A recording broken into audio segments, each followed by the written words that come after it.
Welcome back. We have our Ontario election panel because, of course, the Ontario election is just around the corner on June 2nd. And joining me again is Elliot Hughes and Yanni Macris.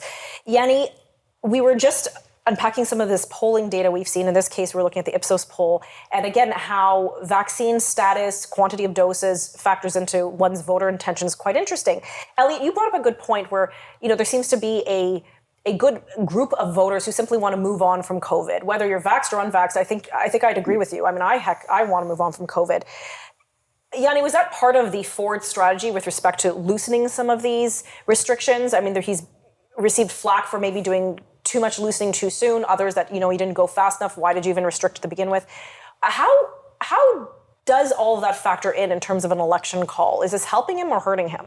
I think it really depends on the demographic that you look at. COVID restrictions and more stringent COVID measures are more popular amongst, those who are higher educated, receive higher education, those with master's degrees and PhDs, including youth who certainly tend to fall in the more liberal or NDP voter bloc.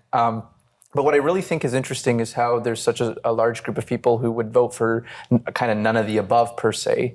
I think that has to do with a lot of COVID fatigue, for lack of a better phrase, and people just being fed up at politicians for, this constant back and forth between opening and closing and reopening and all this uncertainty surrounding COVID. And like you said, I think the population is just ready to move on. I agree. I want to move on. I'm so fed up of all this. I think I've made that very clear on my program.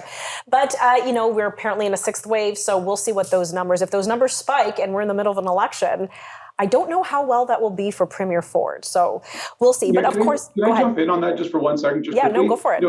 I'm like you. I mean, I want us to move on from COVID. I think everybody wants us to move on. I think the tough thing, though, is leaders sometimes need to make the difficult and, frankly, unpopular decisions that need to be taken when they're thinking about a broader set of issues. So whether that's the health and the economy of Ontarians and the Ontario business sector. So it seems like Premier Ford doesn't really want to have to make that tough call and has sort of made it by not saying anything about it. But sometimes leaders do have to make those tough decisions, even when it might not look very popular. That's actually a very good point, because I have noticed that, I'm not going to use the word dithering, but there's almost a hesitancy to make a decision, amidst this, some new numbers increasing in terms of ICU admissions and new cases.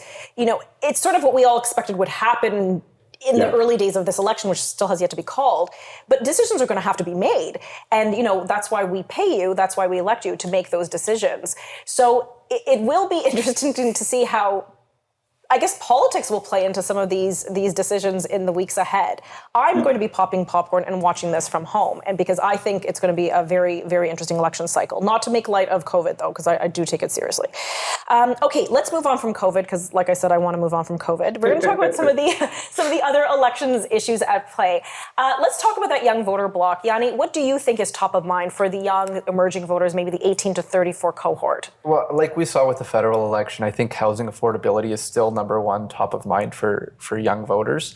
The cost of living just keeps going up and up. Inflation skyrockets, and young people are stuck in this position of, am I going to be able to afford to pay my bills, or am I going to be able to look forward to potentially owning a house one day?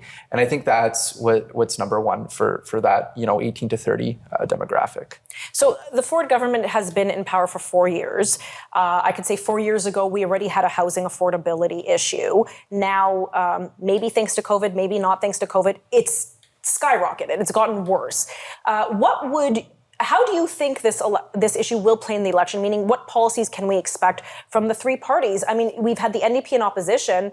Have they done a good enough job holding the Ford government to account? Has Doug Ford's government done enough of a job in helping reduce the stress for young homeowners who are aspiring homeowners?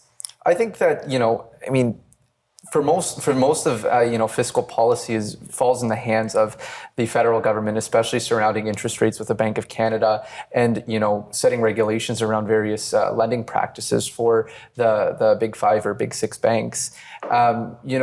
I think that the Ford government is trying to put forward a plan to sort of make life more affordable. I mean, we saw that with license plate stickers being eliminated, which is a significant savings for, you know, the average person who's 18 to 30 years old.